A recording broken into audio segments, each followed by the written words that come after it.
मित्रांनो, लाडक्या बहीण योजनेचा डिसेंबरचा हप्ता कोणत्या तारखेला जमा करण्यात येणार आहे याची माहिती मुख्यमंत्री देवेंद्र फडणवीस यांनी नागपूरचं जे हिवाळी अधिवेशन झालं होतं त्या अधिवेशनामध्ये दिली होती। त्यांनी नागपूरच्या हिवाळी अधिवेशनामध्ये सांगितलं होतं की जर डिसेंबरचा हप्ता असेल तो अधिवेशन संपलं की लगेच मग त्याची तयारी करण्यात येईल आणि डिसेंबरचा हप्ता महिलांच्या खात्यांमध्ये जमा करण्यात येईल। आणि आता याच्या संदर्भात एक खूप महत्त्वाचा निर्णय आलेला आहे। डिसेंबरच्या हप्त्यासाठीचे 3,500 करोडचा जो निधी होता तो महिला व बालविकास विभाग जो आहे त्या विभागाकडे देण्यात आलेला आहे आणि त्या विभागाने आता एक खूप महत्त्वाचा निर्णय घेतलेला आहे। आजपासून महिलांच्या खात्यांमध्ये डिसेंबरचा हप्ता जमा करण्याचा निर्णय महिला व बालविकास विभागाने घेतलेला आहे। म्हणजेच आजपासूनच आता महिलांच्या खात्यांमध्ये डिसेंबरचा हप्ता, लाडकी बहीण योजनेचा जो डिसेंबरचा हप्ता आहे तो जमा होण्यास सुरुवात होईल।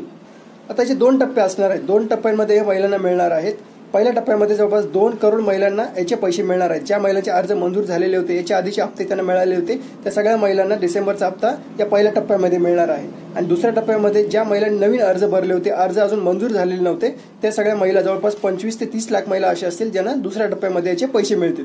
आता डिसेंबरचा जो हप्ता असणार आहे तो किती मिळणार आहे तर तो 1500 रुपयेच मिळणार आहे। आता पहिल्या डिसेंबरच्या हप्त्यामध्ये 1500 रुपयेच येणार आहेत, 2100 येणार नाही। 2100 कधीपासून देण्यात येईल याचा अजून निर्णय झालेला नाही।